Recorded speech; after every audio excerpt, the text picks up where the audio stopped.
Bom dia, igreja! Estamos juntos novamente para louvar e exaltar o nome do Senhor. Como é bom! Apesar da distância e afastamento social, permanecemos unidos. Vamos orar para iniciar o nosso culto de hoje? Deus, muito obrigada por esse dia, muito obrigada pela oportunidade que nós temos de te louvar, Pai. Fala com a gente durante esse tempo de louvor, em nome de Jesus, amém.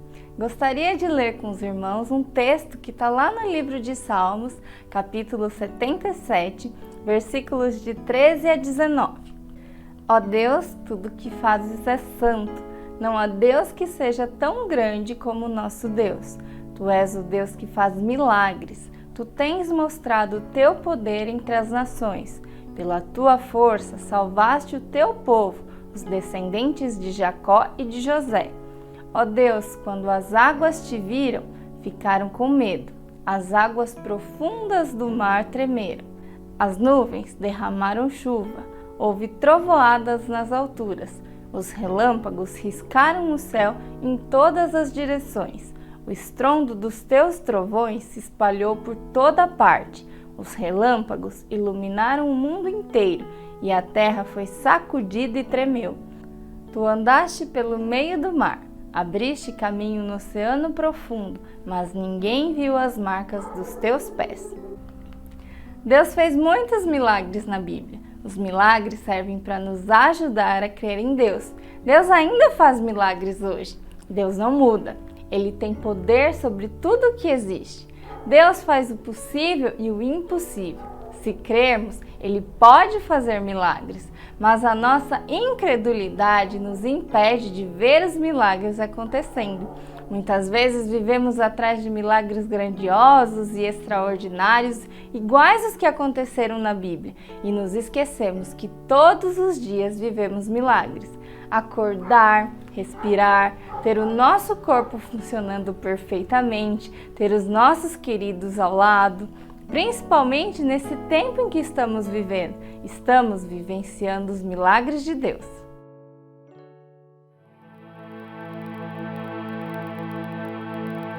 Quem é este que faz o mar se acalmar e a tempestade obedece a sua voz? Quem é este que anda sobre as águas e por onde passa tudo pode transformar? Quem é este que todas as coisas pode ver e o coração do homem pode sondar? Quem é este que cura as doenças e o corpo e a alma pode restaurar? O seu nome é Jesus, o Filho de Deus, morreu na cruz em meu lugar, mas a morte venceu e ressuscitou. Igual ao meu Deus não há.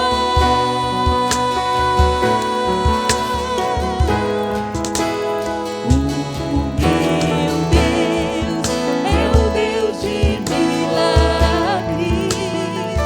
Não há limites para o seu poder agir.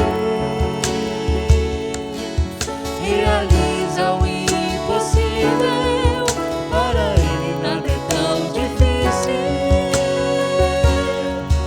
E o maior milagre já operou em mim.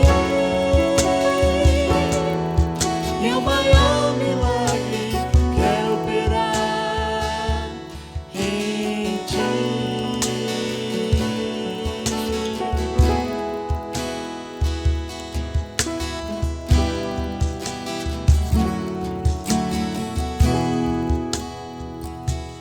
Quem é este e fecha a boca dos leões, e na fornalha ardente pode passear. Quem é este que ressuscita os mortos e uma nova vida faz o homem experimentar? Quem é este que abre as portas das prisões e liberdade faz seus servos caminhar? Quem é este que diz: venho sem demora, pra minha amada noiva buscar? O seu nome é Jesus, o Filho de Deus, morreu na cruz em meu lugar, mas a morte venceu e ressuscitou. Igual ao meu Deus não há.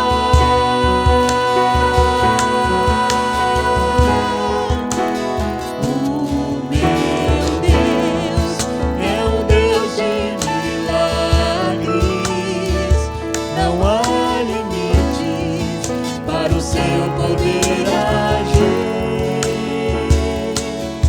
Realiza o impossível, para ele nada é tão difícil. E o maior milagre já operou em mim. E o maior milagre quer operar em ti.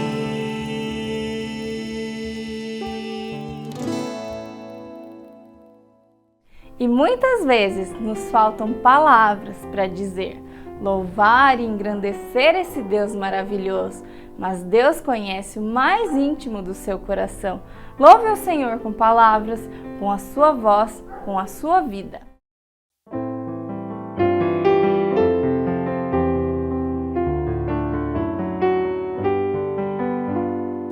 A ti, ó Deus, fiel e bom Senhor,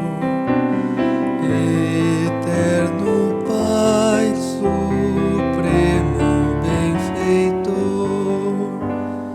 nós, os teus servos, vimos dar louvor. Aleluia, aleluia.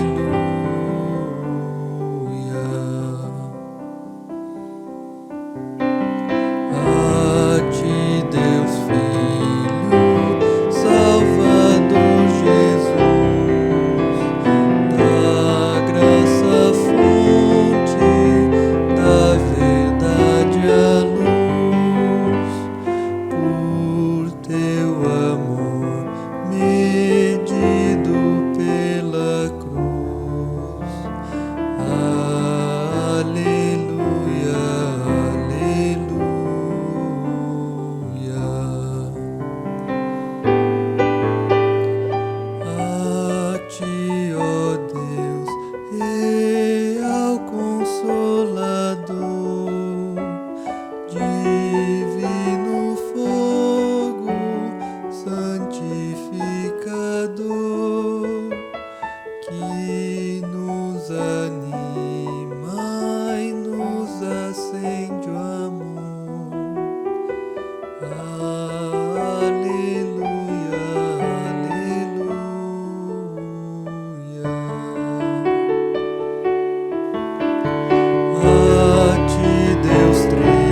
Agora nós vamos ter o nosso momento de intercessão.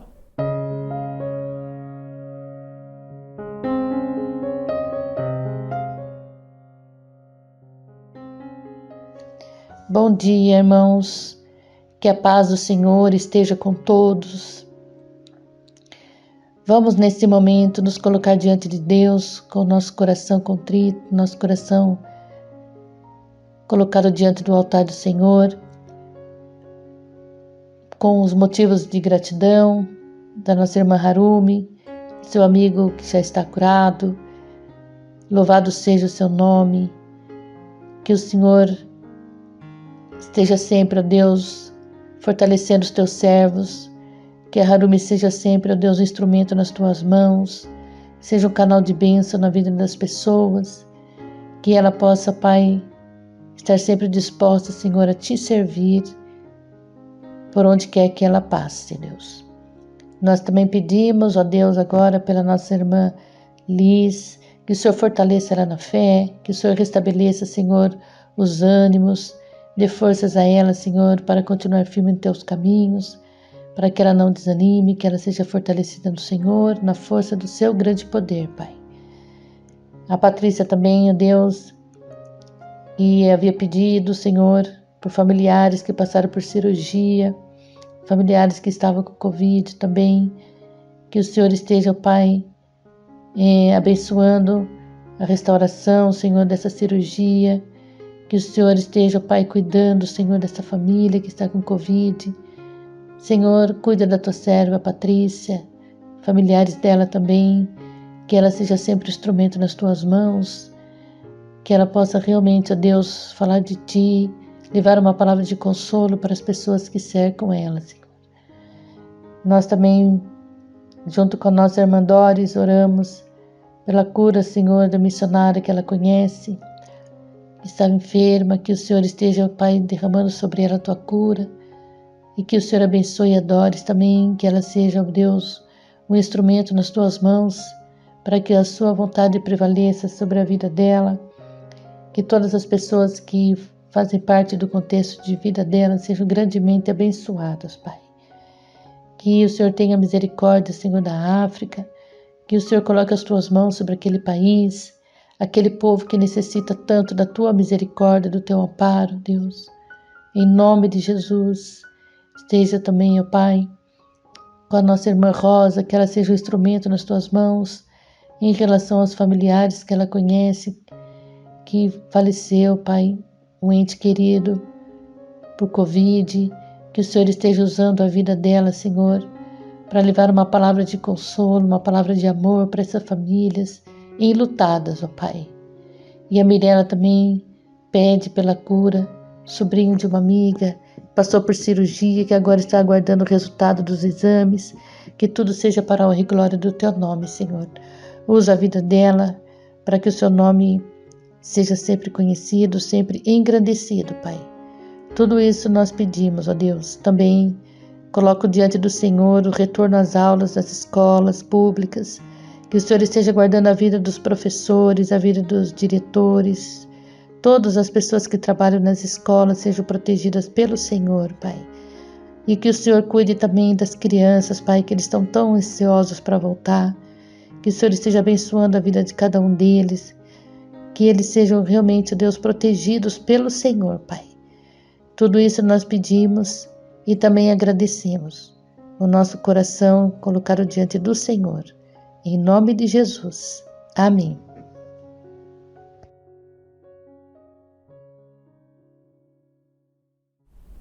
E nessa semana temos aniversariantes. Então hoje, dia 18, quem faz aniversário é a Gilce Garcia e também o Nicolas Inagawa. Dia 19, a Yumi Takeda. Dia 20, o Lejandre Menezes, a Shizuko Takahashi e a Taeko Kavana, nossa missionária lá no Japão. Dia 23, quem faz aniversário é o Miguel Sabadini. E no dia 10 foi aniversário da Mariana Yukari. Ela ainda não estava na nossa lista. E se você também não apareceu por aqui, entre em contato pelo nosso WhatsApp que nós acrescentamos você. Que Deus abençoe muito vocês, aniversariantes, e vocês não se esqueçam de mandar um recadinho carinhoso para cada um deles, tá? Agora nós temos um tempo para retribuir ao Senhor tudo aquilo que Ele nos tem dado. Ofertar e dizimar também faz parte de uma adoração a Deus, que surge de um coração grato e obediente ao que o Senhor nos ordenou. Você pode ofertar através dos dados que estão aparecendo aqui no vídeo. Vamos orar? Deus, muito obrigada pelo teu amor, muito obrigada pelo teu carinho, muito obrigada porque o Senhor tem nos sustentado em todos os momentos, ó Pai. Nós entregamos agora os nossos dízimos e ofertas diante do Senhor, ó Pai. Abençoa, Deus, as pessoas que vão direcionar esse dinheiro, que ele seja para a tua honra e tua glória, Pai. Em nome de Jesus, amém.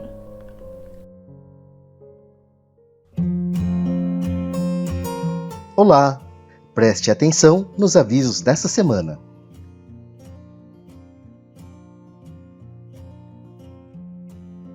Nós separamos 5 valores, junto com a Igreja Mundial, que vão ser estudados como parte da nossa identidade. Nos próximos anos, a gente vai inserir mais materiais e vai enriquecer esses 5 valores, quem sabe estudar mais alguns, mas nós desejamos que o estudo desses valores faça com que você seja abençoado e entenda melhor quem é você e quem é a Igreja Metodista Livre. Deus abençoe.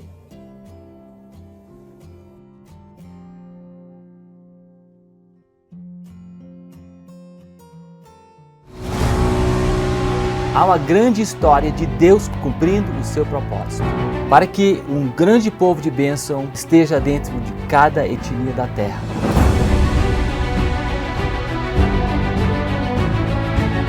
A missão, ela é realmente de Deus. Nós temos o privilégio de sermos participantes desta missão.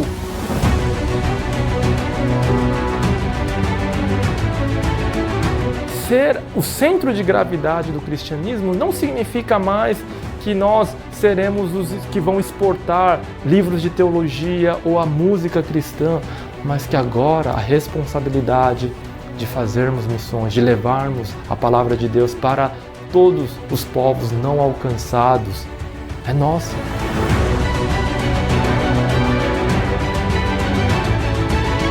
O Filho anuncia essa mensagem e agora está enviando os seus discípulos a proclamar para todos os povos, para todas as nações, a sua glória. Ele sonhou com a sua igreja e nos convida a fazer parte disso todos os dias. Nós podemos até morrer, não interessa, porque encontramos a verdade.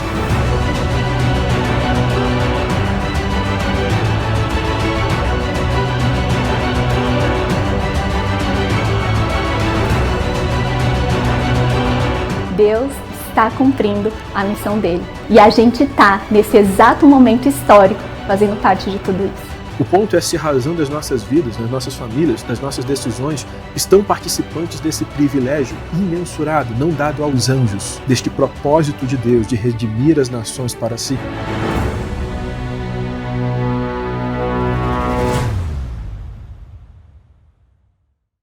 Todos nós exploramos, todos os dias, de formas grandes e pequenas. Nos encontramos, nos reinventamos, nos definimos, publicamos nossas vidas. Queremos exprimir toda a vida da vida e dar pausa nos momentos que gostaríamos que durassem. Em meio a essa busca, é raro encontrar tempo para pensar e falar sobre as grandes questões da vida. Sobre fé e razão e Deus e sentido. Mas explorar é bom. Fomos feitos para isso.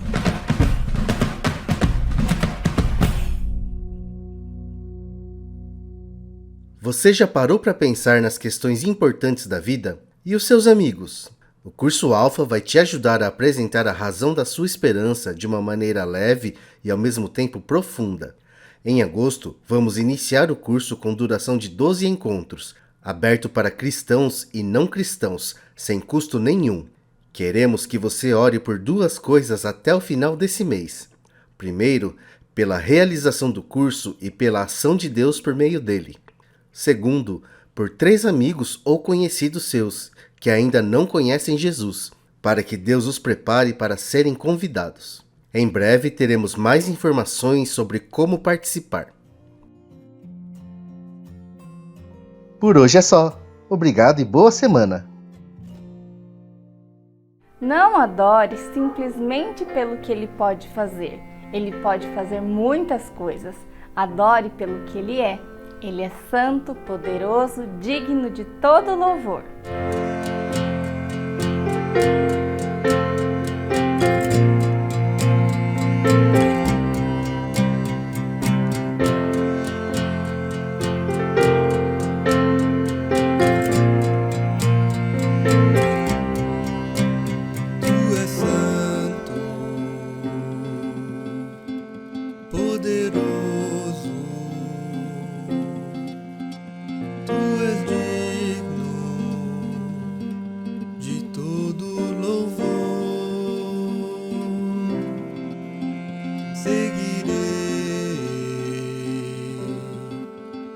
Teus caminhos, te amarei para sempre, e eu canto e louvo ao Rei que é digno, e eu danço, me prostro diante de ti, e eu canto e louvo ao Rei que é digno, e eu danço, me prostro diante de ti. Tu és o Deus de paz, quero viver minha vida em ti.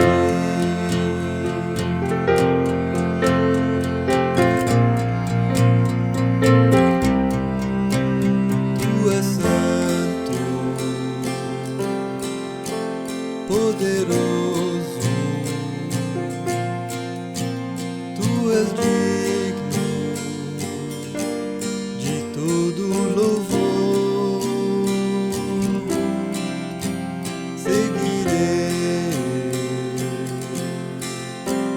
teus caminhos, te amarei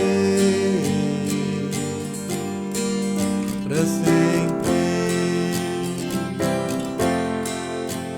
Tu és o Senhor, o Rei dos Reis, tu és Pai de amor, poderoso Deus, és Emanuel, o grande eu sou, príncipe da paz que ressuscitou, venceu na cruz, dando salvação, trazendo vida, paz e libertação. És o Alfa, o Ômega, princípio e fim, Salvador, Messias, tu és tudo pra mim. Tu és meu Deus de paz, quero viver minha vida em ti. Tu és meu Deus de paz, quero viver minha vida em ti.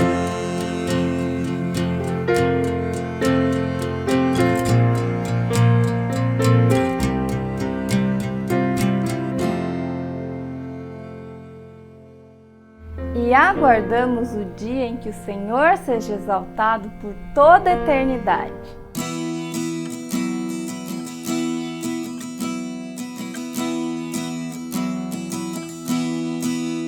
Desde os confins da terra ao mais profundo mar, nas alturas dos céus,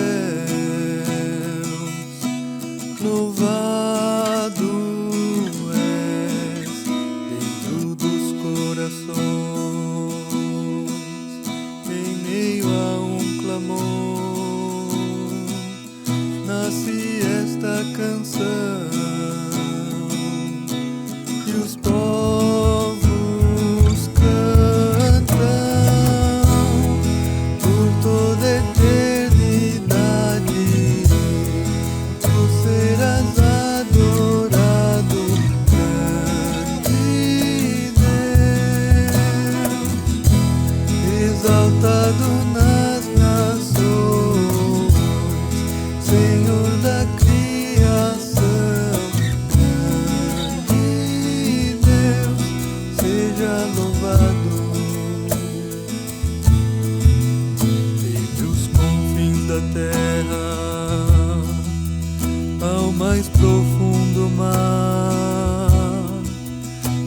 nas alturas dos céus,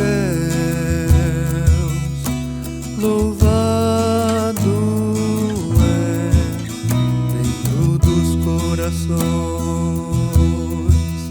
em meio a um clamor, nasce esta canção, e os povos cantam por toda a eternidade.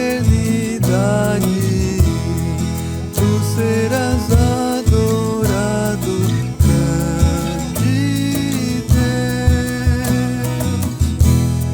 exaltado nas nações, Senhor da criação. Grande Deus, seja louvado.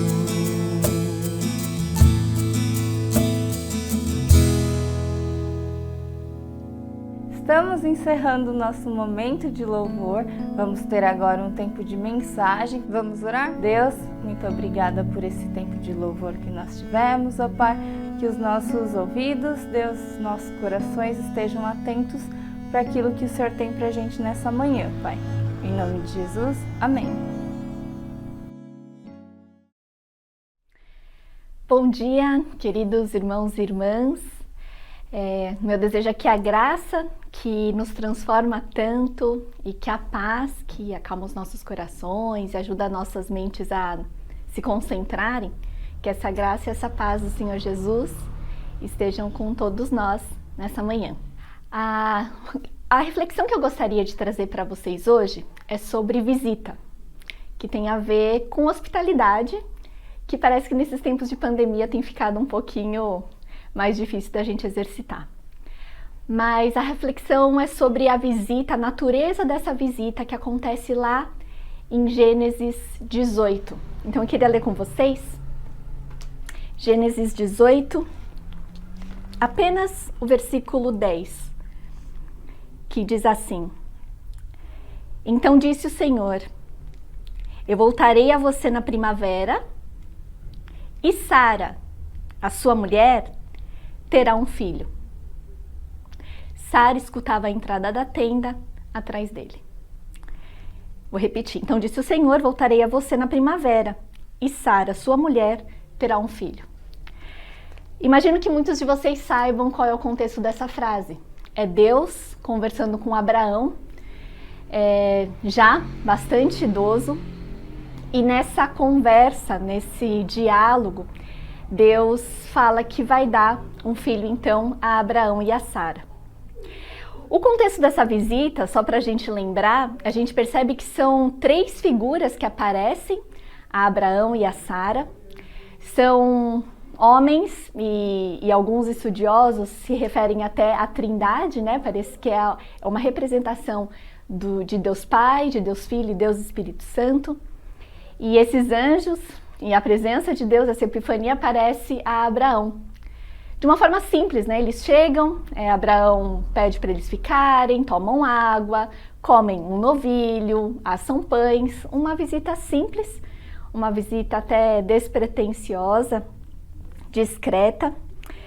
É uma visita também imperfeita, porque vocês sabem que depois dessa fala, quando Deus promete esse filho para Abraão, Sara, ela ouve atrás da porta e a Sara ri, a Sara duvida, né? Então é uma visita imperfeita na humanidade, na incredulidade da Sara, e também é uma visita que não revela nada de novo, porque essa promessa ela já tinha sido feita há algumas décadas atrás para o próprio Abraão.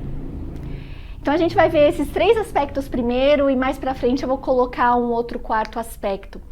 Mas eu queria que a gente se atentasse agora então para essas visitas que são simples, discretas, inesperadas, não agendadas. Essas visitas que são imperfeitas e essas visitas que não nos revelam nada de novo. Deus se manifesta a Abraão e a Sara nesse contexto sem hora marcada, sem uma agenda específica, sem grandes estardalhaços. Não era numa conferência missionária, não era num retiro espiritual, não era num evento online com grandes pregadores que Sara e Abrão se encontram com Deus. É o próprio Deus que vem no cotidiano, num dia normal, num dia comum, e Deus aparece para eles, então, nessa circunstância. O que me leva a refletir sobre o quanto que a gente se atenta para esses milagres do cotidiano, o quanto a gente se atenta para a presença do Senhor nos visitando no meio da nossa rotina. Eu creio que essas visitas sejam muito especiais e que talvez muitos de nós percamos a chance de ter hospitalidade com o Senhor nessas horas. Queria que você parasse agora por alguns segundos e pensasse o quanto a tua agenda te permite receber uma visita do Senhor assim. O quanto de espaço você tem na sua mente, no seu tempo, nas suas programações para receber uma visita assim. Abrão e Sara tinham. O segundo ponto é que essa visita divina, ela é imperfeita por conta da humanidade da Sara. Do Abraão também, né? Não vamos jogar toda a culpa na Sara. A Sara, ela prepara uma refeição comum na época. A Sara, ela está lá presente, atrás da porta, e a Sara, ela duvida. E eu não julgo essa mulher, porque já faziam décadas que ela esperava por essa promessa e não tinha acontecido nada. Às vezes a gente pede uma oração para o Senhor, né? E se na semana seguinte não acontece, a gente começa a ficar ansioso, a gente começa a ficar frustrado. Se passa um ano e não acontece, a gente até esquece que já pediu e a gente está dando o nosso jeitinho, como Sara já tinha dado o jeitinho dela. Imagina passar 20 e tantos anos, 30 anos, 40 anos esperando por uma resposta do Senhor. Mas essa incredulidade, essa imperfeição, ela não é motivo para Deus apontar o dedo em riste e falar: Sara, agora porque você duvidou, você também vai ser castigada. Agora, o que eu prometi, você não vai ter mais. A gente vê aqui uma demonstração de graça veterotestamentária, né? A graça de Deus, ela permeia toda a história da humanidade, não aparece só no Novo Testamento, mas a gente vê muitas expressões da graça de Deus no Antigo Testamento também. E a gente percebe que, mesmo nessas imperfeições, Deus, ele não deixa de ser quem ele é. Deus tem o seu caráter, tem em seu caráter a revelação. Deus gosta de se revelar para nós. Deus se revela. Ele diz quem ele é. Ele conta dos planos que ele tem para nós. Talvez não da nossa forma, mas ele se revela. Por nós mesmos, nós não conseguiríamos descobrir a Deus. A gente só conhece a Deus porque ele se revela. Ao passo que nós, como humanos, como Sara, a gente esconde os nossos sentimentos. Porque ela riu, e quando ela foi confrontada e Deus pergunta: mas Sara, por que você riu? Ela fala: não ri, é impressão sua. Ela dissimula, ela esconde o que ela está sentindo, ela não revela, ela se oculta. E o quanto a gente faz isso também, né? Seja com o próprio Deus, seja com os nossos cônjuges, os nossos filhos, os nossos pais, os nossos amigos, as pessoas com quem a gente trabalha, as pessoas com quem a gente se relaciona e anseia sermos aceitos. A gente tenta o tempo todo esconder quem a gente é. E isso é uma parte pecaminosa da nossa humanidade. É uma parte que a gente pode substituir por esse caráter de revelação que Deus tem. Do quanto que a gente mostrar quem nós somos, o que nós estamos sentindo para o outro, o quanto isso pode curar, pode libertar e pode nos dar até mais força para sermos quem Deus quer que a gente seja. Então, mesmo essas visitas imperfeitas, Deus continua visitando a gente, mesmo com todas essas imperfeições. E essa é um presente que a gente tem, um presente de graça que nós temos e que a gente precisa entender isso. A gente não nos é exigido perfeição, mas Deus gosta muito, sim, de que a gente seja transparente e que a gente seja sincero. Então, primeira característica, visitas simples, no cotidiano, discretas, sem agenda. E o segundo ponto, visitas imperfeitas. O terceiro ponto é uma característica dessa visita também que Deus geralmente faz para nós, que são visitas em que Ele não revela nada de novo. Interessante, né? Deus não vem com uma super revelação, com algo incrível que nunca tinha sido dito antes. Deus simplesmente repete uma promessa. E na verdade não foi nem a primeira repetição. Pelas minhas anotações aqui, já era a 5ª repetição da mesma promessa. Olha que interessante. Em Gênesis 12:2, a primeira vez que Deus chama Abraão para sair da sua terra e diz que ele vai ser pai de todos os povos, de todas as famílias da terra. Em Gênesis 13:16, depois que ele tem a desavença com o Ló e ele entra numa terra que parecia não muito produtiva, Deus promete que a descendência dele vai ser como o pó da terra, vão ser muitos grãos de terra. Passam-se mais alguns anos e no versículo 15:5, Deus chama Abraão para fora da tenda e fala para ele olhar para o céu e fala, olha, sua descendência vai ser como as estrelas. E é muito interessante que recentemente meu marido estava lendo um livro mais de caráter científico e ele falou que, olha, parece incrível, né? Mas existem mais estrelas no céu do que grãos de areia na terra. Então parece que até uma crescente, né? Nessas promessas que são repetidas a Abraão. E lá no capítulo 17:2, lembrando que a gente está no capítulo 18, no capítulo 17:2, depois que Ismael já tinha nascido, depois que Sara já tinha entregado a escrava para Agar, para Abraão, mesmo assim, Deus reforça a promessa e diz, olha, não vai ser dessa semente, vai ser um filho gerado pela própria Sara, vai ser um filho gerado por vocês mesmos. Então já era uma promessa, já era uma conversa que vinha rolando há muitas décadas. E não era um assunto novo, Deus simplesmente repetiu aquilo que ele já tinha dito para Abraão e para Sara. E eu fico pensando quantas vezes a gente, no ímpeto de buscar tantas novidades e tantas inovações, o quanto que a gente perde daquilo que Deus fala pra gente de forma repetida. Do quanto a gente perde de, às vezes, não se maravilhar e não se pressionar com verdades eternas que não nos são novas, mas que não deixam de ser impactantes. É muito importante a gente resgatar o valor dessas repetições. Deus pode estar aparecendo para a gente, sem algo muito novo, nem diferente do que aquilo a gente está acostumado a ver, mas é algo que faz muita diferença e gera um impacto enorme nas nossas vidas.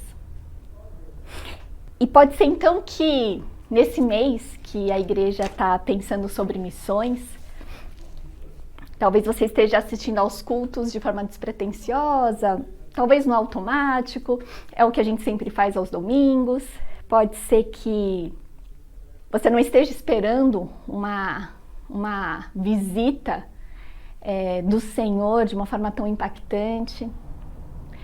Pode ser que seja aqui mesmo no nosso cotidiano, na nossa rotina dominical, ou pode ser ao longo da semana, em que Deus vai nos visitar de forma simples e discreta, em que Deus vai nos visitar mesmo nas nossas imperfeições e que Deus vai nos visitar trazendo uma mensagem que não é nada de novo. Ele simplesmente vai repetir algo que ele já falou para você ao longo desses anos.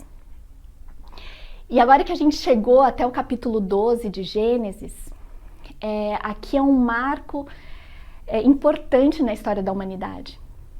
Depois da Torre de Babel, quando a criação de povos, né, diferentes línguas e diferentes culturas, e a humanidade se espalha por toda a Terra, Deus vê essa expansão e essa diversificação da humanidade. Deus começa a perceber a variedade de povos e culturas. E Deus chama então Abraão, no capítulo 12, dizendo que ele vai ser muito abençoado para que ele abençoe todos os povos da terra. Ele não vai ser abençoado simplesmente porque Deus o ama e ele quer ver Abraão bem. Não. Deus tem um propósito em abençoar Abraão. Ele abençoa Abraão para Abraão ser um abençoador. Você quer ser abençoado, abençoada por Deus? Então, seja intencionalmente, queira ser intencionalmente um abençoador, uma abençoadora. E não só para as pessoas que estão próximas da gente, porque quando as pessoas mais próximas de nós são abençoadas, nós mesmos que acabamos sendo abençoados também, mas com realidades que às vezes estão distantes da nossa vista, mas que são muito concretas e que podem estar sendo necessidades e oportunidades para as quais Deus tem te chamado para se envolver, para abençoar, mesmo que você não vá ser diretamente, pelo menos aqui na terra, abençoado. O que o Abraão viveu naquela época, a partir dessa primeira promessa, no capítulo 12, e eu quero ler com vocês, para a gente ter bem claro quais foram os verbos que Deus usou. Gênesis 12, versículo 1. Então o Senhor disse a Abraão: saia da sua terra, do meio dos seus parentes e da casa de seu pai, e vá para a terra que eu lhe mostrarei. Farei de você um grande povo e o abençoarei. Tornarei famoso o seu nome e você será uma bênção. Abençoarei os que abençoarem e amaldiçoarei os que o amaldiçoarem. E por meio de você, todos os povos da terra serão abençoados. E por meio de você, todos os povos da terra serão abençoados. Naquele contexto em que os povos eram tribos que viviam lá naquela região onde Abraão estava, o povo escolhido de Deus, cujo patriarca é Abraão, seria certamente abençoado, mas o plano de Deus para a humanidade completa era abençoar cada um dos povos existentes. Então, no início, lá em Gênesis, há uma diferenciação. O povo de Deus tem sim suas peculiaridades para que a glória de Deus fosse perceptível aos outros povos, às outras tribos que adoravam outros deuses. E a gente vê isso, essa guerra, essa batalha, essa prova de que Deus do povo de Israel era o verdadeiro Deus ao longo de todo o Antigo Testamento. E a gente começa a perceber que, apesar dessa diferenciação, Deus tinha um plano de semelhança. Porque quando ele envia o seu Filho em carne, quando ele envia Jesus como humano, como semelhante a nós, quando o Verbo se faz carne e habita entre nós, a gente percebe que essa bênção do Senhor é para todos. Essa bênção do Senhor é para toda a humanidade. E Jesus ele vem e começa a declarar a chegada do reino de Deus, primeiro para os judeus, mas depois amplia para os gregos, para os cirofenícios e por todos os povos da terra. E o próprio Jesus orienta claramente, e aí é um versículo chave para missões, lá em Mateus 28, Jesus ordena que seus discípulos façam discípulos. E muitos dos seus discípulos continuaram obedecendo a essa ordem, abraçaram esse mandato e foram fazendo discípulos de discípulos de discípulos até que a palavra chegou na sua família, ou até que a palavra chegou até você. E hoje a gente desfruta dessas visitas simples no nosso cotidiano, que dão sentido para a nossa vida, mesmo com as nossas imperfeições, repetindo mensagens de verdade que alegram o nosso coração e dão sentido à nossa vida. Isso acontece porque na diferenciação há a preparação de um solo para a semelhança. E Jesus se fazendo semelhante a nós e morrendo na cruz para nos salvar, ele abre uma nova realidade, ele abre uma nova oportunidade para a gente viver a vida que a gente está vivendo. E é interessante perceber que a gente só desfruta dessa salvação em Jesus porque Abraão tomou essa iniciativa lá atrás. Nós somos abençoados para abençoar. Deus continua abençoando seus filhos e filhas para que eles continuem abençoando todos os povos da terra. Portanto, não menospreze os pequenos passos, não menospreze essas visitas simples, imperfeitas e que não nos dizem nada de novo. Que todos nós estejamos atentos a essas visitas e que a gente tome um passo para decidir. E a quarta característica que eu gostaria de enfatizar aqui com vocês é que essas visitas também nos levam a olhar além, a sim, desfrutarmos das bênçãos que essas visitas nos trazem imediatamente a nós, mas que a gente tente perceber o quanto que essas visitas de Deus nos levam a querer e a abençoar outros, tanto os de perto como os de longe. E para ilustrar um pouco mais isso, eu queria agora partir para uma segunda parte desse tempo de reflexão bíblica, contando um pouco do meu próprio testemunho. Vou pedir a permissão de vocês para eu ler um texto que foi escrito e publicado num e-book da Ultimato, e eu vou querer compartilhar então um pouquinho dessa história com vocês. Bom, eu estava prestes a me formar e eu fui confrontada com o seguinte questionamento.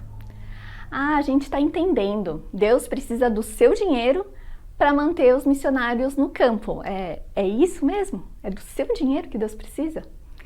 Então essa confrontação vinda de missionários, que na verdade era uma pergunta, né? Mas era cheia de confrontação, essa pergunta passou a me incomodar profundamente.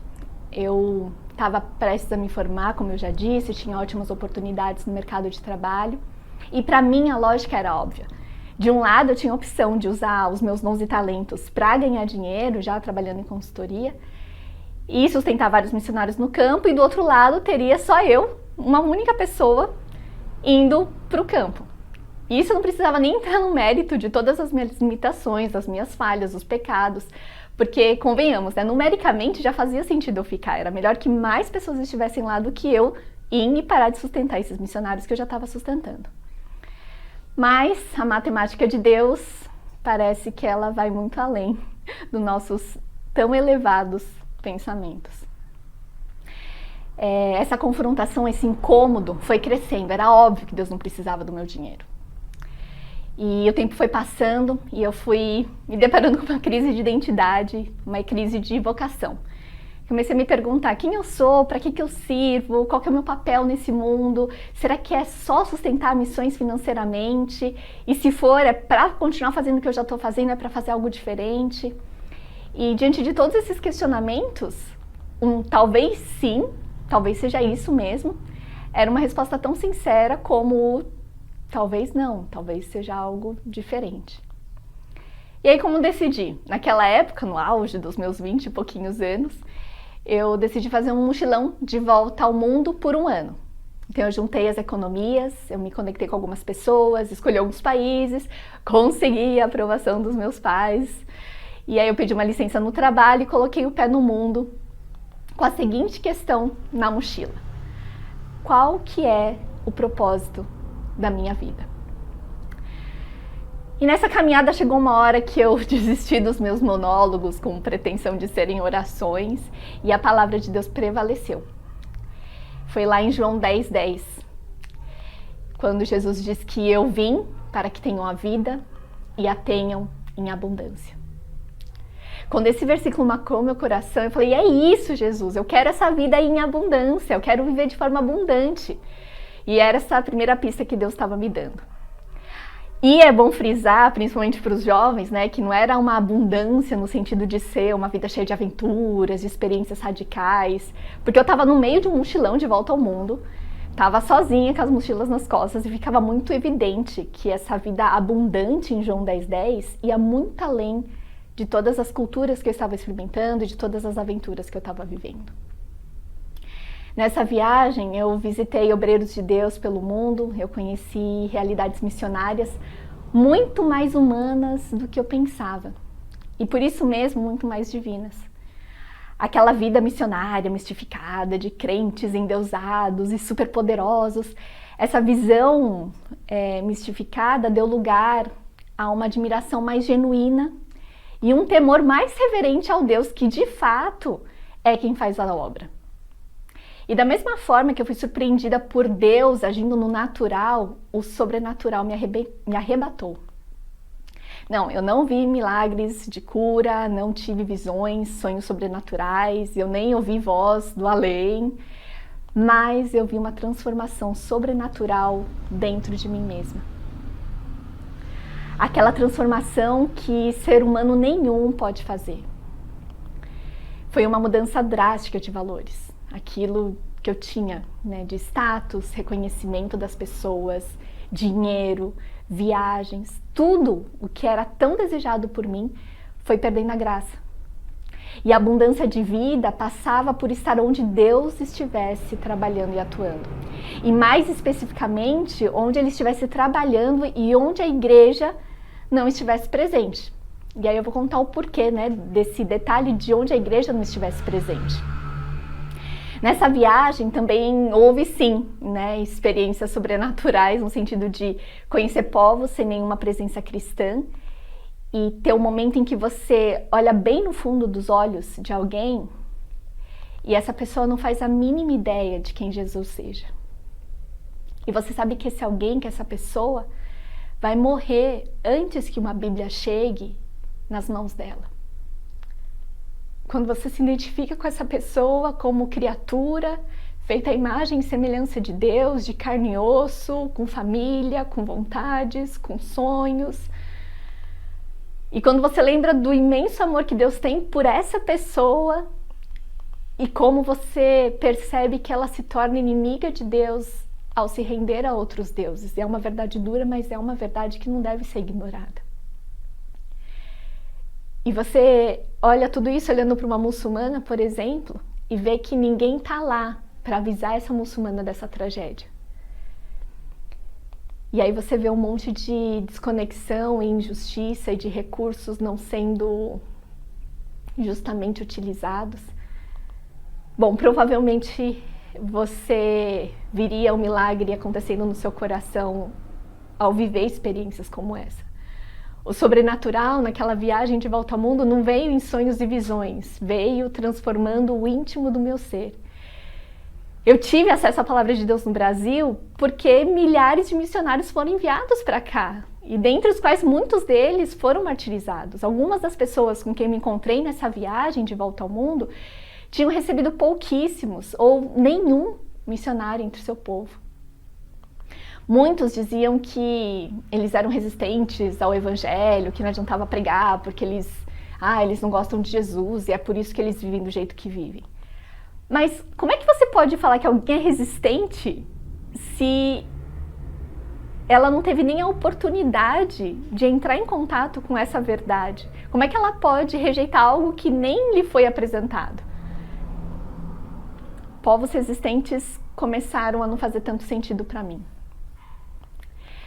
A frase, por exemplo, de que muçulmanos são muito difíceis de aceitar Jesus. Será? Será que se a gente apresentar para eles, eles não aceitam? Porque a amostragem que a gente tem talvez seja muito pequena. As estatísticas dizem que 87% de todos os muçulmanos no mundo ainda não ouviram falar de Jesus. Será que a gente pode tomar conclusões tão convictas só com base nesses 13%? Bom, nessa viagem de volta ao mundo, uma das conversas mais marcantes foi com um etnólogo cristão que atuou no mapeamento de povos carentes do evangelho, e a minha pergunta com esse etnólogo foi a seguinte: olha, meu irmão, qual que é a melhor estratégia então para alcançar essas etnias não alcançadas, esses lugares onde o evangelho ainda não foi apresentado para as pessoas? E aí eu fiquei esperando, né, poxa, era um etnólogo super famoso, envolvido com um grande projeto que é o Intercessão Mundial, talvez alguns de vocês conheçam. E eu fiquei esperando por uma resposta elaborada, né, com estratégias missionárias, com explicações de fundamentos missiológicos profundos. E aí ele dá uma resposta bem simples. Ele fala, bom, o que falta é que nós precisamos enviar entre eles. Está lá, a nossa presença física e encarnada. Assim como Jesus fizera conosco. Então era isso, essas pessoas precisavam de testemunhas de Cristo que planejassem a sua vida entre eles. Se mudar para lá, estudar, casar, ter filhos, comprar uma casa. E fazer tudo isso em algum lugar do mundo onde não houvesse ainda uma igreja visível. Onde não houvessem crentes em Cristo Jesus. Então, diante de todas essas coisas, as minhas prioridades começaram a virar de cabeça para baixo, e a meta de ser uma excelente profissional e poder dizer, é assim porque eu sirvo a Deus e dar glórias a Deus, isso já tinha perdido um pouco do brilho. Fazer um bom trabalho continuava na pauta, mas não como obrigação de testemunho, mas sabendo que isso é o que naturalmente a gente faz quando a gente segue a Jesus. Como disse Lutero em resposta ao sapateiro, se você quiser ser um cristão melhor, faça um bom sapato e venda por um preço justo. Então, finalmente, eu entendi que Deus não seria glorificado em minha vida pelo meu sucesso profissional ou social. Ele seria glorificado se eu estivesse vivendo uma vida plena de significado, com convicção de que valeria a pena viver. E foi assim que, dos meus 25 anos até os meus 30 anos, eu morei na Ásia, em cidades, na maior parte do tempo, visitei alguns vilarejos, vivendo para que um povo, uma etnia, esquecida pela igreja, desprezada pelo mundo, mas muito amada por Deus, pudesse conhecê-lo. E aos poucos, algumas igrejas começaram a interceder por esse povo e começaram a enviar mais obreiros. E hoje, esse povo, ele continua ainda sendo não alcançado. Eles não têm acesso a uma Bíblia completa em sua própria língua. Mas depois de 14 anos, desde quando eu coloquei os meus pés pela primeira vez naquelas montanhas e derramei lágrimas por aquele povo, depois de 14 anos, hoje em 2021, nós estamos com cada vez mais sinais de que o Senhor tem reunido uma igreja entre eles. É um grupo pequeno, é um punhado de homens estudando alguns trechos das Escrituras e algumas poucas mulheres testemunhando e carregando as suas cruzes com alegria e fidelidade, que só pode ser pela força do Espírito Santo. Não é uma igreja cheia, lotada, com púlpito e cultos dominicais, mas é uma igreja que começou a nascer. Parece até aquela pequena nuvem que Elias viu. Uma pequena nuvem do tamanho da mão de um homem, mas nós estamos com grandes expectativas de que em breve veremos chuvas de bênçãos naquele lugar que é tão árido. E isso aconteceu, quando eu digo nós esperamos, né? É porque depois que eu saí de lá, um punhado de filhos e filhas de Deus, eles deixaram suas casas, tanto aqui no Brasil, como na América Latina, como na América do Norte, como inclusive na Ásia, deixaram suas casas, deixaram algumas coisas para trás. Alguns deles deixaram pais, outros deixaram filhos, outros deixaram empregos, outros deixaram conforto. E eles se empenharam em permanecer naquele lugar inóspito, estudando, casando, criando seus filhos e envelhecendo entre eles. E glórias a Deus por isso, que esses irmãos continuam lá para apoiar o crescimento dessa igreja. Mas sendo bem sincera, o meu sonho era ter visto tudo isso acontecer em primeira mão. Eu queria estar lá para ter visto esse nascimento da igreja. Mas Deus, na sua soberania, Ele me deixou ficar ali por apenas 5 anos.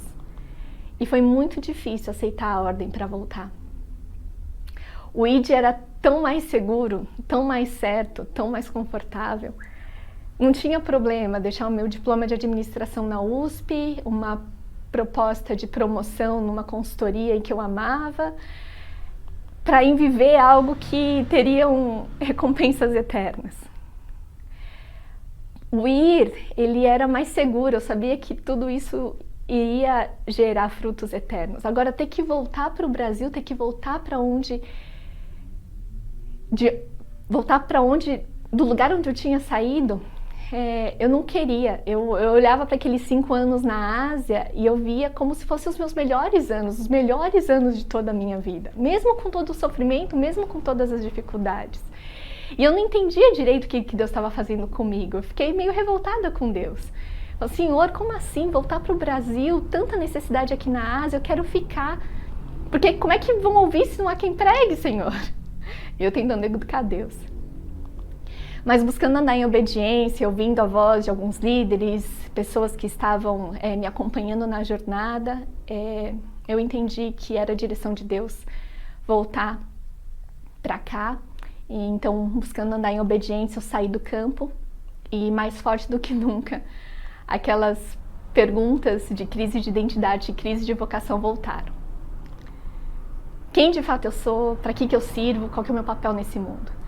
E em busca dessas respostas, eu fui aliviada por uma frase do Osmar Ludovico, que é uma referência em espiritualidade cristã para mim. E ele disse: olha, Katsui, nós encontramos a nossa vocação aos 40, viu? E eu falei: ufa, ainda estou só no começo dos 30. Foi quando eu tive essa conversa com ele. E é engraçado porque fala, poxa, a gente encontra a nossa vocação com 40 anos, talvez alguns de vocês, os mais jovens, provavelmente, estejam se perguntando: ah, não, como assim, Katsui? Só aos 40 anos, que absurdo! Eu preciso de uma resposta agora! Então, calma, a gente vai continuar conversando. O Osmar, ele explica que é com 40 anos que você tem capacidade de reconhecer os seus dons, as oportunidades reais, as suas redes de contato, as suas limitações, os seus potenciais também. Então, tem um caminho até lá, e até lá, o que você pode ir fazendo? Você pode continuar experimentando e tentando coisas, atividades. Então, experimente, tente. Eu não quero incentivar você a começar várias coisas e não terminar nada, não é isso. O que eu quero apenas, o que eu tô falando é para você não ter medo de experimentar, de arriscar, de buscar a Deus de todo o seu coração. E mesmo que você não tenha certeza absoluta da vontade de Deus específica para você, que você faça aquilo que seja de acordo com a vontade de Deus exposta, explícita na Bíblia. Pode ser uma volta de mochilão pelo mundo? Pode ser, mas pode ser uma tentativa de servir num ministério dentro da igreja diferente, ou pode ser um engajamento social, ou político, ou ambiental, ou em alguma área pela qual você se interesse, mas nunca tentou nada. Experimente, tente, obedeça, faça tudo que você puder fazer e que você entender que é Deus te direcionando e que esteja dentro da vontade explícita na Bíblia de Deus para você. Só que também tem outras pessoas que estão me ouvindo e talvez você já esteja aí nos seus 40 anos e aí você pode estar indignado, assim como os jovens, se perguntando: ah não, Katsui, o que é isso? Já aos 40? E o que eu faço com a minha crise dos 40 que eu estou enfrentando agora? Pode ser também que você já tenha passado dessa fase dos 40 e esteja se perguntando: ah não, o que é isso? Será que então eu não tenho a minha vocação? Ou será que eu estou pensando que eu já entendi a minha vocação, mas será que é só isso mesmo? Será que eu tenho que começar a buscar agora? Será que não é tarde demais para buscar agora? Talvez você esteja até se sentindo um pouco cansado, achando que a oportunidade de se engajar na missão de Deus passou. E aí para vocês eu queria trazer à memória uma palavra lá de Isaías, no capítulo 40, versículo 29 a 31, ele diz assim: ele fortalece o cansado e dá grande vigor ao que está sem forças. Até os jovens se cansam e ficam exaustos, e os moços tropeçam e caem. Mas aqueles que esperam no Senhor renovam as suas forças. Voam alto como águias, correm e não ficam exaustos, andam e não se cansam. Aqueles que esperam no Senhor renovam as suas forças, voam alto como águias, correm e não ficam exaustos, andam e não se cansam. É interessante, né? Porque os que esperam no Senhor, Ele renova as suas forças. Quando a gente ouve o esperar, a gente imagina principalmente uma espera passiva, né? Mas essa espera que Isaías está falando, ela não é passiva. Quem espera sentado ou deitado não precisa que as suas forças sejam renovadas, certo? Para que Deus vai renovar a força de alguém que está parado? De alguém que não está gastando energia.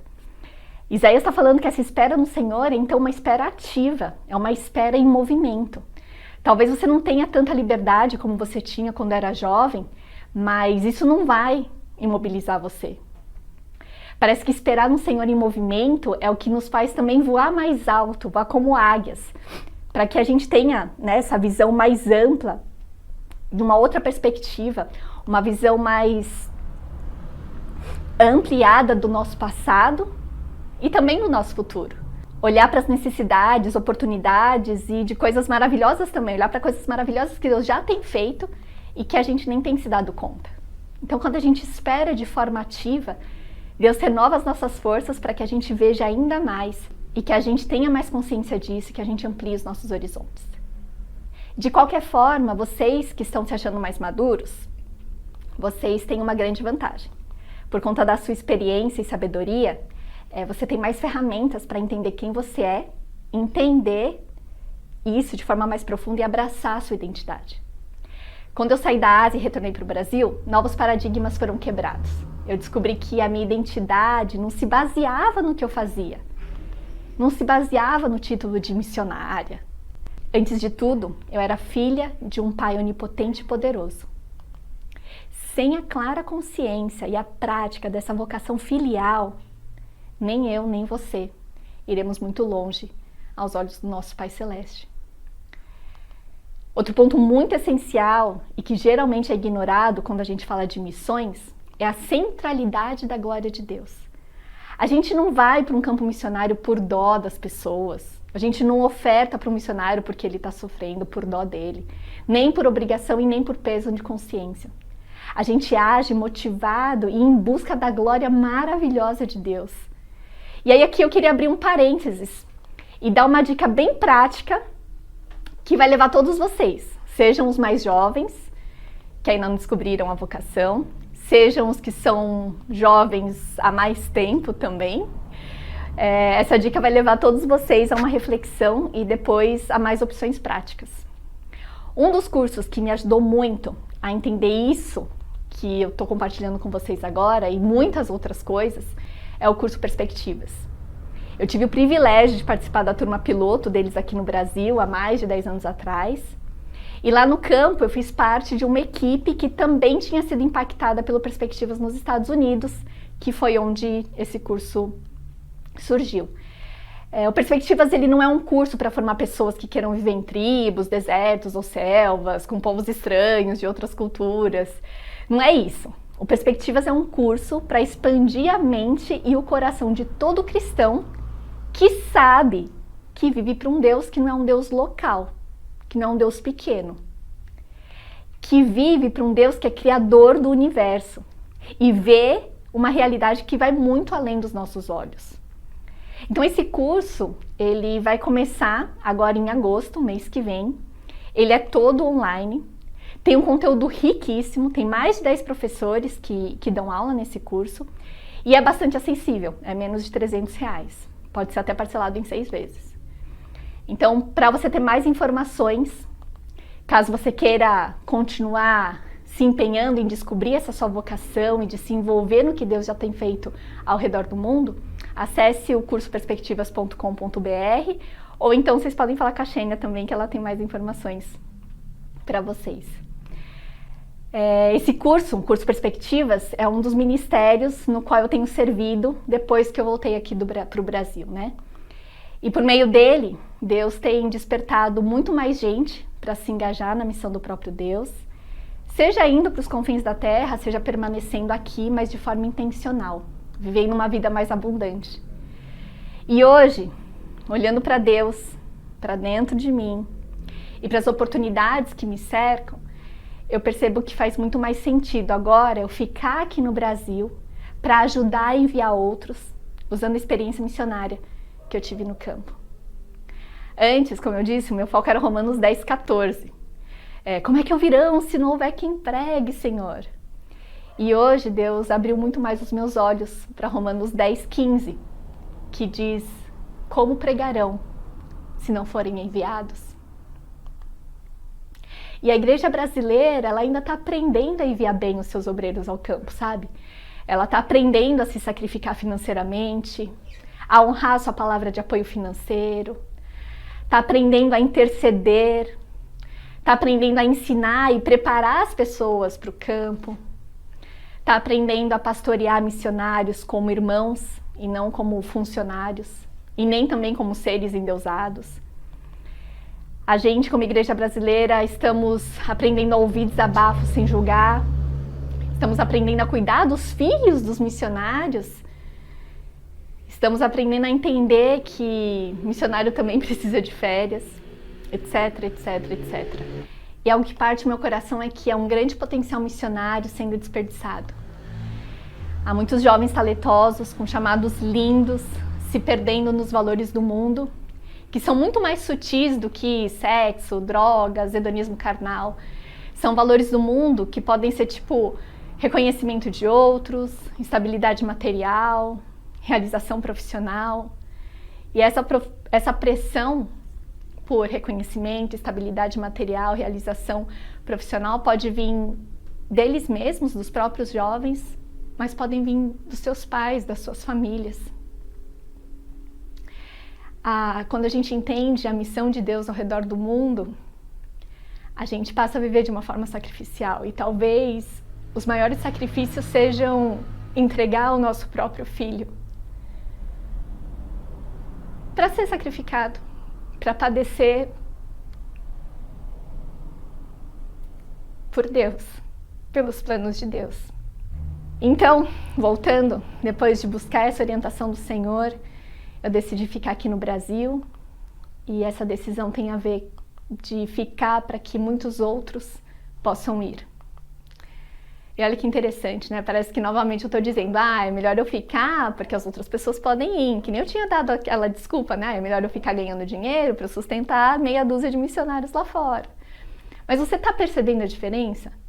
Apesar das boas intenções minhas lá no passado, no fundo eu queria ficar porque eu tinha mais controle em definir quem eu seria, qual carreira que eu seguiria, o sucesso que eu poderia alcançar.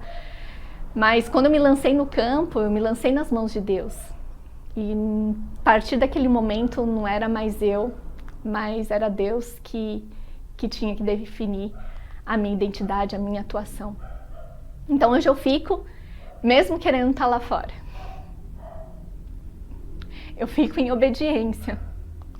Eu fico entregando o meu corpo como sacrifício vivo, santo e agradável a Deus. Eu fico e continuo abrindo mão de muitas coisas. Não abri mão só quando eu fui para o campo. Porque eu entendi que o chamado à vida sacrificial não é só quando você é um missionário transcultural. A vida sacrificial é um convite de todos os seguidores de Jesus. Eu fico e vou servindo no Perspectivas, na Frontiers, que é uma organização que foca em povos muçulmanos, no Vocari, que é um movimento para engajamento da juventude brasileira na missão de Deus, no Conselho de Portas Abertas, que é uma missão que ajuda a igreja perseguida, e vou experimentando e tentando também exercer a minha vocação e descobri-la no final das contas. Ainda não cheguei nos 40. Eu fico experimentando então e tentando novas áreas, e eu fico refletindo, mas também agindo. Orando, mas também nessa esperativa. Eu fico tendo o prazer de servir, enviando outras pessoas ao invés de eu ser enviada.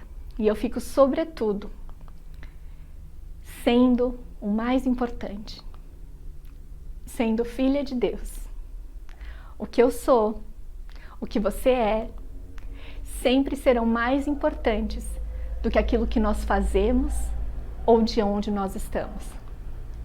Que seja o Senhor, que seja o nosso Deus, o nosso Criador, a definir a nossa identidade. E que Ele nos ajude a cumprir a vocação para a qual Ele está nos chamando, me chamando e chamando cada um de vocês.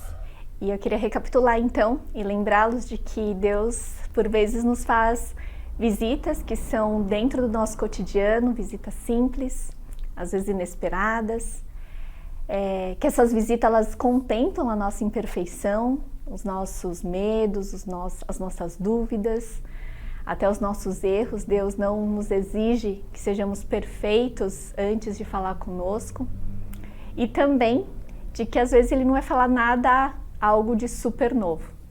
Então, partindo dessas premissas bíblicas, né, nessa passagem que a gente estudou, do encontro de Deus com Abraão e Sara, eu queria fazer uma oração por nós e por cada um de vocês. Vamos orar? Deus amado, obrigada, Senhor, porque o Senhor é um Deus que nos visita, é um Deus que se revela e mostra os seus planos, as suas vontades. Em primeiro lugar, eu queria te apresentar as pessoas que estão orando conosco agora, que querem muito ser abençoadas e que ainda não te aceitaram como Senhor e Salvador. Por essas pessoas, ó Deus, eu oro para que o Espírito Santo toque em seus corações, para que elas possam tomar essa decisão que vai transformar a vida delas, que elas vão ser transformadas em filhos, em filhas teus, e que elas possam viver essa vida abundante, essa vida plena que o Senhor nos oferece, e que certamente vão ser muito abençoadas e poderão abençoar outros. Também queria apresentar, Senhor, aqueles que, como eu, desejam muito ter uma vida abundante, querem muito viver com intensidade o Teu Evangelho. Eu oro por nós, ó Deus, que queremos ser sacrifícios vivos, santo e agradável a Ti, mas que por vezes a gente fica em dúvida de como a gente pode fazer isso. Então, por aqueles que o Senhor tem chamado para serem financiadores da Tua obra ao redor do mundo, se importarem com aqueles que estão longe e se sacrificarem financeiramente para que outros possam permanecer lá, que o Senhor dê e superabunde de recursos financeiros, mas não só isso, que o Senhor também superabunde em generosidade, em alegria no doar, em desprendimento, Senhor. Que o sacrifício que eles fizerem aqui, por mais que eles possam ter uma vida super confortável, que esse sacrifício de poder sustentar outros possa ser muito recompensador, não só na eternidade, mas desde aqui, desde o nosso tempo aqui na Terra. Por aqueles que o Senhor tem chamado para trabalhar como intercessores, e realmente é um trabalho árduo, que o Senhor possa dar-lhes tempo. E eu sei que o dia não vai ter mais do que 24 horas, mas que o Senhor os livre de distrações, que o Senhor os livre de ladrões de tempo, de redes sociais e outras preocupações, e que eles possam dedicar esse tempo, Senhor, em árduo trabalho de intercessão pelos missionários que estão ao redor do mundo, pelos povos que ainda não ouviram Teu nome, por aqueles que ainda anseiam por uma primeira visita a Tua, Deus. Por aqueles, Senhor, que estão sendo chamados para irem, para se mudarem geograficamente, para mudarem de carreira, para tomarem decisões que vão impactar fisicamente as suas vidas e as suas carreiras. Por vezes há muito medo e o Senhor é aquele que repetidamente fala para que a gente não tema. Então que essa paz no coração e essa coragem possam abundar em seus corações, eles possam tomar decisões certas, nem que seja através de passos pequenos, mas que esses passos sejam constantes. Que a sua família de apoio também seja quebrantada, que as suas lideranças também sejam quebrantadas e que eles encontrem suporte para perseverar nessa vocação missionária. E que eles possam vislumbrar, Senhor, a alegria que vai ser de Te obedecer, de estar no centro da Tua vontade, no meio de pessoas que vão ouvir o Evangelho pela primeira vez através das suas vidas. Alegre o Senhor. E agora, por último, Deus, eu queria orar por aqueles que não fazem nem ideia do que fazer para participar da Tua obra global, para serem abençoados, para que eles abençoem todas as famílias da terra. Que eles possam mergulhar na Tua palavra e em oração. Que seja o Teu Espírito Santo mesmo a incomodá-los e a mostrar-lhes qual é o próximo passo. Seja fazendo um curso que os ajude a entender melhor a Tua missão, seja participando de algum grupo pequeno, um estudo bíblico com outros amigos focado em missões, seja ouvindo podcasts a respeito desses assuntos, seja conversando com outros missionários ou pastores e líderes. Deus, dê ideias criativas para que essas pessoas que ainda não sabem como participar dessa obra maravilhosa, que elas possam sim ter essa chance de ter essa recompensa e que seus corações se encham de alegria e de prazer de estar contigo naquilo que o Senhor quer, que é a fama do Teu nome por todos os povos, em todos os confins da terra. Nos abençoa, Senhor, cada um temos uma necessidade diferente, o Senhor as conhece melhor do que nós mesmos. Nós rogamos, Senhor, pelas Tuas bênçãos, no nome poderoso de Jesus. Amém. É isso, irmãos. Que vocês continuem em oração, e a minha oração agora vai ser que as inquietações do Espírito Santo, isso foi uma palavra que um professor meu, num curso de perspectivas, nos abençoou ao final da aula, que as inquietações do Espírito Santo sejam com todos vocês. Amém. Tenha um ótimo domingo. Obrigado, Katsui, pela palavra. Deus possa despertar em nós uma resposta àquilo que ouvimos hoje. Então, se você pode, por favor, coloque-se em pé.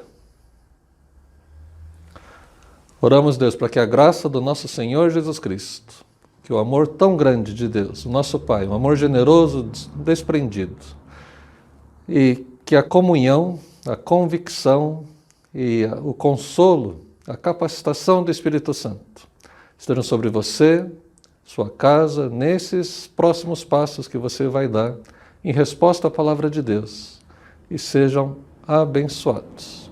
Amém. Amém. Então, que Deus abençoe. E a gente tem compartilhado, a gente tem pensado como vai ser o retorno, a retomada dos cultos presenciais. Os cultos vão ser presenciais, a gente vai continuar online também para aqueles que não podem acessar porque moram em outra cidade, porque estão em outros contextos. Suas sugestões são bem-vindas também. A gente está começando um grupo para discutir como vai ser a retomada dos cultos presenciais. E você também vai ouvir falar do curso Alfa, né? Foi mencionado aqui também nos avisos. Em breve a gente vai ter mais notícias e a gente vai abrir inscrições para ele também. Tá bom? Deus abençoe. Até a próxima semana.